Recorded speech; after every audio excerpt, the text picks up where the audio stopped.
Hello friends, Indian express daily news analysis में आप लोगों का स्वागत है। तो आज हम the Indian express the ideas page से एक बहुत ही इंपॉर्टेंट और इंटरेस्टिंग आर्टिकल एनालाइज करेंगे। इसका शीर्षक है फ्रॉम विलेज टू नेशन।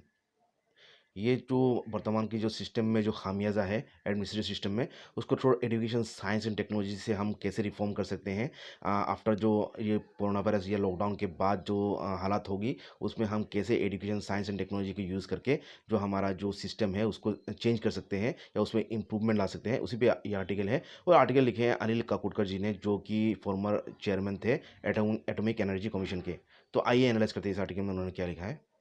देखिए दोस्तों, पहले पैराग्राफ में राइटर ये कहते हैं कि जो कोरोना वायरस की जो एपिडेमिक है या कोविड-19 की जो महामारी है, इसको हम बहुत जल्द ही इसको कंट्रोल में ला पाएँगे, कंट्रोल में ले आएँगे थ्रू वैक्सीन्स और थेरेप्यूटिक ड्रग्स। लेकिन बात ये होता है कि ये वायरस को कंट्रोल करने के बाद हम क्या जो कोरोना वायरस से पहले जो दुनिया थी, जो बिज़नेस थी या जो दुनिया की हालात थी, उसी और हमको रिटर्न करना चाहिए, या कि हमें एक नया न्यू नॉर्मल, एक नई दुनिया की नई नई समाज व्यवस्था के बारे में सोचना चाहिए, जो कि हमको जो ये कोरोना वायरस के समय जो हमारा जो सिस्टम में जो खामियाजा है उससे निपटने के लिए या उसको सुधारने के लिए हमें मौका देगा।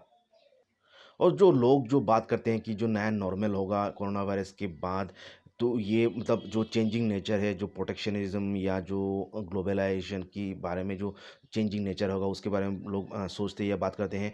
या जो इम्पैक्ट होगा जो टेक्नोलॉजीज़ की, जो नई दुनिया उभर के आएगी उसमें। तो इसमें बात होती है कि जो फंडामेंटल जो चेंजेज़ आएगी, जो नई एक दुनिया होगी कोविड-19 में, वो उसको हमको इंश्योर करना होगा जो लाइवलीहुड सिक्योरिटी, सभी लोगों का जीविका की सिक्योरिटी, और हमें जो living in harmony with nature, मतलब हमें सीखना होगा कि हम कैसे नेचर के साथ, मतलब इन हार्मनी, तालमेल बजा के या मतलब शांति से नेचर के साथ हम रह सकते हैं। और ये कहते हैं कि जो पॉपुलेशन ग्रोथ है जो बढ़ रही है, और जो मानव की जो ग्रीड है, लोभ है, उससे जो दुनिया की जो मतलब इतनी क्षति हुई है, दुनिया की जो दुर्दशा हुई है, ये इंक्रीजिंग पॉपुलेशन और जो मानव की लोभ है उसी की वजह से हुई है। और आज भी मतलब एक बहुल-संख्यक मानवता जो मतलब सीरियस डिप्राइवेशन में है, वो मतलब जो उनकी जो ज़रूरत की चीज़ है उनको नहीं मिल रही है, ये कहना है राइटर का। और राइटर यहाँ पे ये कहते हैं कि जो नई कॉन्टेक्स्ट में हमें ये सोचना है कि जो जिनके पास नहीं है, जो कि हैव नॉट्स है, जिनके पास जो साधारण जीवन की जो पर्याप्त जो सामग्री वो नहीं है, जो पिछड़े हुए लोग हैं, उनको एम्पावर करना होगा, सशक्त करना होगा कि वो अपना ज़रूरत अपने आप खुद मुहैया करा सके या अपने आप अपना सॉल्यूशन वो ढूंढ सके। ना कि हमें ये सोचना चाहिए कि जो हैव और हैव नॉट, जिनके पास है या जिनके पास नहीं है, उनके बीच में जो संघर्ष है या ट्रांज़ैक्शन है, उसके बारे में सोचना चाहिए। और अरे ये कहते हैं जो बैलेंस होगा, जो हमें मिलेगी, जिससे जो डेवलपमेंट नीड्स है, मतलब सभी लोगों की जो डेवलपमेंट की ये जो सामग्री है या नीड है, वो पूरा होगा, वो हमें सॉल्यूशन मिलेगा थ्रू मतलब साइंस एंड टेक्नोलॉजी। और इससे हमें जो सस्टेनेबिलिटी है, जो मदर अर्थ की जो रिसोर्सेज की सस्टेनेबिलिटी का भी ये सॉल्यूशंस होगा, ये थ्रू मतलब साइंस एंड टेक्नोलॉजी, जिससे कि जो अर्थ की जो रिसोर्स है उसकी अच्छी यूज़ हो, और सभी मानवता की सभी सभी लोगों का ज़रूरत पूर्ति हो। और ये भी ऐसा ना हो कि इसकी रिसोर्सेज को हम ख़त्म कर दें आने वाली पीढ़ी के लिए। और इसके लिए हमें जो हैव नॉट्स है, जो मतलब गरीब या पिछड़े वर्ग के लोग हैं, जिनको दैनंदिन सामग्री मुहैया नहीं हो रही है, उनको एम्पावर किया जाए साइंस एंड टेक्नोलॉजी से। और एक इनोवेटिव इकोसिस्टम हमें बनाना है, जिससे कि उनकी जो सभी प्रॉब्लम की सॉल्यूशंस मिले, और वो अपने आप बहुत हद तक अपना प्रॉब्लम की सॉल्यूशंस ढूंढ पाए। और ये जो लोकल एम्पावरमेंट की या स्थानीय जो लोग, मतलब गरीब तबके के लोग या ग्राउंड लेवल पे जो लोगों की जो एम्पावरमेंट की बात करेंगे, ये एक अच्छा अपॉर्चुनिटी है हमें हमारा जो डेवलपमेंट को मतलब तेज़ गति से बढ़ाने का। और हमारे पास जो डेमोग्राफिक डिविडेंड है, जो इतने बहुसंख्यक हमारे पास जो वर्किंग एज में पॉपुलेशन है, उसको हम पूरी तरह से यूज़ करें इस मतलब नॉलेज की दुनिया में, नॉलेज एरा में, जिससे कि हमारा जो पॉपुलेशन बूम है या डेमोग्राफिक डिविडेंड है, उसको हम यूज़ करके हम एक सशक्त इकोनॉमी की ओर जा सके। और राइटर ये कहते हैं कि हम जो ये पैंडेमिक की वजह से जो हमारा जो लाइव्स एंड लाइवलीहुड्स लोगों की जीवन और जीविका में जो इतना भारी तरह क्षति हुई है, उस उसी तरह अगर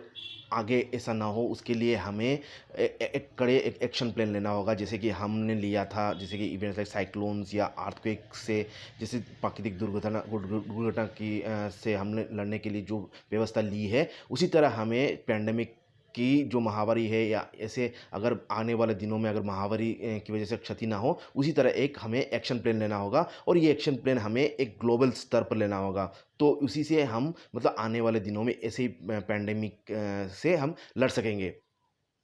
और ये जो ग्लोबल लेवल एक्शन प्लान होगा, ये इसमें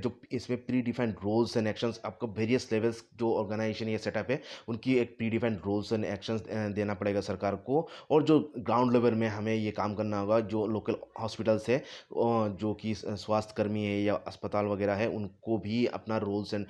एक्टिविटीज़ को डिफाइन करना होगा। और ये through mutually agreed standard operating procedures होगा, जिससे कि मतलब जो ग्राउंड लेवल में जो हेल्थ वर्कर्स है या हेल्थ सेंटर्स है और जो एडमिनिस्ट्रेटर्स है, वो उनके साझेदारी में ही ऐसी मतलब हम जो महामारी से होने वाले लॉसेस को हम उभर सकते हैं, ये लॉसेस से की हम निपट सकते हैं लॉसेस के आगे आगे आने वाले दिनों में। और देखा गया है, राइटर ये कहते हैं कि जो हमारे बड़े शहरों में जो आबादी है, घनी जो आबादी है, वो एक बहुत बड़ा एक कंसर्न है, जिससे कि मतलब महामारी फैलने में और भी मतलब चांसेस रहता है बड़े बड़े शहरों में उनकी घनी आबादी के लिए। तो हमारा जो डेमोग्राफिक डिविडेंड है, इतने सारे जो हमारे वर्किंग एज में जो पॉपुलेशन है उनको मतलब जो हमारा जो नॉलेज है टेक्नोलॉजी की, उससे हमको क्या करना, उसको यूज़ करके हमें एट्रैक्टिव जॉब्स क्रिएट करना होगा रूरल एरियाज़ में, जिससे कि विलेजेस को हम सेल्फ सफिशिएंट बना सकें। ना कि सेल्फ सफिशिएंट बनाए, बल्कि बल्कि विलेजेस को हम नेट एक्सपोर्टर्स बनाएं, मतलब इतना उत्पाद करें विलेजेस में वो कि वो मतलब एक एक्सपोर्टिंग हब बन जाए। तो और इसके लिए हमें क्या करना होगा, हमें एक नई अप्रोच लाना होगा, एजुकेशन और स्किलिंग करना होगा उनको, मतलब कारीगरी उनको मतलब स्किल करना होगा, जिससे कि जो यूथ से विलेजेस के या रूरल एरियाज़ के, वो मतलब जो ट्रेडिशनल जो उनकी जीविका है, जैसे कि कृषि या जो साग सब्जी या जो ट्रेडिशनल जो उनकी जो वर्क मेथोडोलॉजी है, वो इम्प्रूव हो और वो नए आधुनिक तरीक़े से वो इकोनॉमिक एक्टिविटीज़ करे। और इससे क्या होगा, जो विलेजेस में जॉब क्रिएशन होगा या उनकी जो अर्निंग पोटेंशियल है वो और भी बढ़ेगा और नई नई मतलब उत्पादन और उद्योग वो कर सकेंगे विलेज में ही। और इसमें राइटर कहते हैं जो स्कीम्स है, मनरेगा जैसे स्कीम्स है, और जो ट्रेडिशनल जो मनरेगा स्कीम को गवर्नमेंट यूज़ करके मतलब विलेज लेवल में जॉब्स क्रिएट कर सकती है। और गवर्नमेंट नए नए मतलब एंटरप्रेन्योरशिप मतलब स्कीम्स ला सकती हैं, जिससे कि विलेज में विलेज लेवल यूथ्स को मतलब रूरल एंटरप्रेन्योरशिप में उनको उत्साह दिया जाए। और इससे एक बिग डिफरेंस आएगा, हमारा जो अर्बन हैबिटेशन जो इतनी जो डेंस पॉपुलेशन है, घनत्व हो रहा है, जो रूरल माइग्रेशन हो रहा है सिटीज़ में, उसकी वजह से, और जो ये भी बहुत कमेगा। और जो ब्रिज है, जो गैप है, रूरल अर्बन गैप है, वो भी बहुत मतलब कमेगा, और जिस इससे हमें मतलब फास्टर इकोनॉमिक ग्रोथ मिलेगा। तो ये कहना है राइटर का। और राइटर यहाँ पे कहते हैं जो हमारा जो इकोनॉमिक मॉडल है वो उसमें बहुत खामियाजा है। और इससे जो भेदभाव है, जो गरीब और अमीर में जो गैप है, वो और भी बढ़ता है, जो हमारा प्रेजेंट जो इकोनॉमिक मॉडल से। और इसमें क्या होता है, हम मतलब ध्यान नहीं देते हैं जो कि grass root level of people है, जैसे कि एग्रीकल्चर है या पब्लिक हेल्थ है या जो रूरल एजुकेशन है, उसमें हम ध्यान नहीं देते हैं। और जो grass root level of people है, जो गरीब निचले तबके के लोग हैं, उनकी जो लॉसेस है, आर्थिक लॉसेस है, उसको पूर्ति करने में हमारा जो इकोनॉमिक मॉडल है वो ध्यान नहीं देता है। और इससे जो ये आर्थिक दुर्दशा है इन जो गरीब तबके के लोग या निचले वर्ग के लोगों का, वो और भी बढ़ते जा रहा है। और हमारा जो पब्लिक स्पेंडिंग है जो एग्रीकल्चर या पब्लिक हेल्थ या रूरल एजुकेशन में, वो अब भी बहुत मतलब बिलो मतलब एक्सेप्टेड बेंचमार्क है, मतलब बहुत ही कम है। और हमारा जो हेल्थ सेक्टर है वो तो मतलब ये बोस्ट करती है कि वो ग्लोबल में बहुत ही बड़ा एक मतलब उसका नाम है, और मतलब इंडिया को बनाती है ग्लोबल हेल्थ टूरिज्म डेस्टिनेशन बनाती है, हम ये अभिमान करते हैं। लेकिन हमारा जो ग्रास रूट लेवल में जो हेल्थ जो एजुकेशन है या जो हेल्थ है, वो मतलब बहुत ही बिलो मतलब स्टैंडर्ड है। और उससे जो गरीब तबके के लोग हैं, वो अब भी मतलब उपयुक्त या पर्याप्त हेल्थ फैसिलिटीज़ उनको नहीं मिल रहा है, ये कहना है राइटर का। और यहाँ पे राइटर कहते हैं जो हमारा जो प्राइसिंग सिस्टम है या प्राइसिंग जो मूल्य की जो मूल्य निर्धारण हम जो करते हैं चीज़ों का, वो मतलब उसका जो true cost of value addition है और या जो एक्सेप्टेड नॉर्म्स है उसी पे बेस होना चाहिए, जिससे कि जो लोग मतलब उसको प्रोड्यूस करते हैं उस उनको बेनिफिट मिले। और जो जो ट्रांज़ैक्शन है या जो सब वैल्यू चेन है, वो मतलब जो लोग मतलब सामान बनाते हैं या उसमें वैल्यू ऐड करते हैं, उनमें ही सीमित रहना चाहिए, जिससे कि इसका जो लाभ है, इसको मतलब जो एक थर्ड पार्टी या बाहरी लोगों को इसमें लाभ ना मिले। और यहाँ पे एक जो हेल्दी रिलेशनशिप एक डेवलप हो, जिससे कि जो ग्रास रूट प्रोड्यूसर्स है और जो कंज्यूमर्स है उनके बीच में एक तालमेल, एक value chain healthy value chain develop हो और उनमें एक हेल्दी रिलेशनशिप हो, जिसमें कोई एक्सप्लॉइटेशन ना हो। उसके लिए हम जो मॉडर्न टेक्नोलॉजी है और क्रिएटिव बिजनेस जो फॉर्मेट है, नई जो उद्योग की जो नियम है उसको हम यूज़ कर सकते हैं, जिससे जो एंटायर जो सप्लाई चेन है प्रोड्यूसर से कंज्यूमर तक, किसी को एक्सप्लॉइट किसी का शोषण ना हो और किसी का लॉस ना हो। तो इसी के लिए हम इसके लिए हमें मॉडर्न टेक्नोलॉजी और नए बिजनेस फॉर्मेट की उपयोग करना होगा, ये कहना है राइटर का। और राइटर ये कहते हैं जो हमें जो बैलेंस अप्रोच लाना होगा, जो लैंड यूज़ है या लैंड डिस्ट्रीब्यूशन है, उसमें भी एक बैलेंस हमें पैटर्न या डिस्ट्रीब्यूशन पैटर्न लाना होगा, और जिससे कि मतलब एक ऑप्टिमम डिस्ट्रीब्यूशन हो, जिससे कि लैंड फॉर हैबिटेट, लोगों के रहने के लिए लैंड को का हो लैंड हो, और जो फूड लोगों को खेती करने के लिए लैंड हो, और जो एनिमल्स है, इंडस्ट्री है, और जो अदर इकोनॉमिक एक्टिविटीज़ है जैसे कि infrastructure, energy energy, forest cover and water management के लिए भी, मतलब इन सभी सेक्टर्स के लिए लैंड की डिस्ट्रीब्यूशन उनकी ज़रूरत के अनुसार उनकी डिस्ट्रीब्यूशन हो। और इसके लिए स्टेट्स को या सरकार को नई लैंड डिस्ट्रीब्यूशन पॉलिसीज़ लाना होगा, जिससे कि हर सेक्टर और हर इंडस्ट्री या सभी मैन एंड एनिमल सभी को मतलब पर्याप्त लैंड मिले अपने जीवन यापन के लिए। और यहाँ पर राइटर कहते हैं जो एग्रीकल्चर है, वाटर एनर्जी और एनवायरनमेंट है, वो मतलब आपस में आपस में बहुत ही मतलब उनका रिलेशनशिप एक दूसरे पे निर्भर है, और उनको हमें एक होलिस्टिक अप्रोच लेना होगा, जिससे कि एग्रीकल्चर, वाटर एनर्जी और एनवायरनमेंट में एक तालमेल बनाए रखे। और हमें जो वाटर की पर्याप्त या उपयुक्त इस्तेमाल के लिए हमें वाटर हार्वेस्टिंग या और रिचार्ज और मैनेजमेंट सिस्टम को लाना होगा। और जो पर्टिकुलर हमें इसमें ध्यान देना हो, जो ग्राउंड वाटर लेवल्स वो पर्याप्त रूप में रहे, या जो इरिगेटेड एग्रीकल्चर है उसमें मतलब जो इरिगेटेड लैंड है वहाँ पे पर्याप्त रूप से पानी मिले। और जो फ्लड कंट्रोल जो मेज़र है वो भी हमें सशक्त करना होगा या और भी सुदृढ़ करना होगा। और इससे हम और हमें ये भी इंश्योर करना होगा कि हमारा जो नदी है या जो वाटर बॉडीज़ है, जैसे कि लेक्स या जो पॉन्ड्स है या जो भी हमारा जो वाटर बॉडीज़ है, वो हमें स्वच्छ रखना होगा, जिससे हमें एक क्लीन और एफिशिएंट वाटर मिले, जिससे कि सभी सेक्टर की बेनिफिट हो। और अंत में राइटर जो इम्पोर्टेंस कहते हैं एक होलिस्टिक एजुकेशन की, जिससे कि जो गरीब तबके की लोग हैं उनकी जो वल्नरेबिलिटी है, दुख है, उसको निवारण करने के लिए एजुकेशन एक बहुत एक इम्पोर्टेंट टूल्स हो सकता है। और जो हमारा जो डेमोग्राफिक डिविडेंड है या जो हमारा जो वर्किंग एज है उसकी जो हम यूटिलाइज करने के लिए हमें नॉलेज की यूज़ करना होगा। और पर्टिकुलरली हमें होलिस्टिक एजुकेशन हमें रूरल एरियाज़ तक हमें पहुंचाना होगा। और जो इसमें हम जो टेक्नोलॉजी है वो मतलब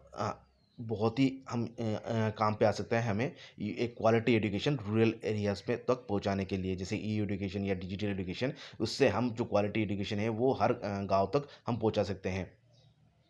और यहाँ पर राइटर कहते हैं जो हमारा एजुकेशन एनवायरनमेंट है उसे हमें लिंक करना होगा इंडस्ट्री और सोसाइटी, जिससे जिससे कि जो वर्क बेस्ड लर्निंग है और जो रियल लाइफ प्रॉब्लम सॉल्विंग है, उसमें दोनों दोनों में एजुकेशन काम पे आया है। और एजुकेशन जो है वो मतलब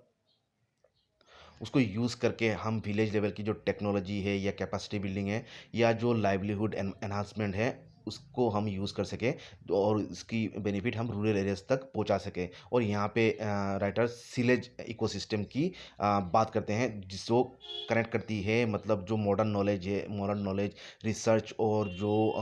जो फैसिलिटीज़ है, मतलब अभी शहरों तक जो सीमित है, जो कि मॉडर्न एजुकेशन नॉलेज या इंफ्रास्ट्रक्चर अभी शहरों में मिलता है, वो हमें जो न्यू एज विलेजेस है या विलेजेस तक हमें पहुंचाना होगा, जिससे कि विलेजेस भी हमारा मॉडर्न नॉलेज या मॉडर्न इंफ्रास्ट्रक्चर से पर्याप्त हो। और इससे जो विलेज है वो मतलब जो नॉलेज एरा या नॉलेज की जो हमारा जो विस्फोट है या नॉलेज की जो अवेलेबिलिटी है वो विलेज तक मिले, और विलेज भी अभी मतलब सिटीज़ की तरह हो जाए, और जिसको वो कहते हैं तो सिलेज मतलब विलेज, सिटीज़ इन विलेज, मतलब विलेज भी एक सिटीज़ की तरह मॉडर्न टेक्नोलॉजी या इंफ्रास्ट्रक्चर या फैसिलिटीज़ से मतलब भरपूर हो, या उसमें भी हर गांव में उसका उपलब्धि हो। और तब ये विलेजेस क्या बन जाएंगे, मतलब इंजिन्स ऑफ नेशनल डेवलपमेंट बन जाएंगे। अभी तो उनको तो बोला जाता है कि एक ड्रैग है, मतलब वो विलेज मतलब एक हब है जहाँ से लोग मतलब शहरों तक माइग्रेट करते हैं, और एक पिछड़ा हुआ एक हिस्सा है देश का, उससे तब्दील होकर बन जाएगा एक नेशनल जो डेवलपमेंट का इंजिन्स ऑफ नेशनल डेवलपमेंट। तो ये था article from village to nation की एनालिसिस। तो आशा करता हूँ आप लोगों को अच्छा लगा है। अगर अच्छा लगा है तो लाइक कमेंट कीजिएगा और चैनल को सब्सक्राइब कीजिएगा। Thank you.